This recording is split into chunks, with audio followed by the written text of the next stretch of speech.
এই দোয়াটা শিখে নেন, ইনশাআল্লাহ আপনার জীবনের সমস্ত সংকট কেটে যাবে। আমি নিজেও এই দোয়াটা বেশি বেশি করার চেষ্টা করি। দোয়াটা হচ্ছে, মুসা আলাইহিস সালাম একটা গাছের নিচে হেলান দিয়ে বসলেন, বসে দেখলেন দুজন মেয়ে দাঁড়িয়ে আছে দূরে, পানি নিতে পারছে না, লোকজন পানি নিয়ে যাচ্ছে, ওরা দাঁড়িয়ে আছে বেচারি।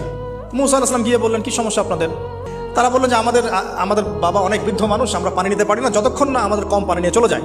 তো মুসা আলাইহিস সালাম তো একটু বললাম না, ফিজিক্যালি খুব স্ট্রং ছিলেন, থাকে না বডি বিল্ডার, সামনে গিয়ে কথা বলে সরো পানি দিতে দাও, তখন মানুষ একটু মূল্যায়ন করে না।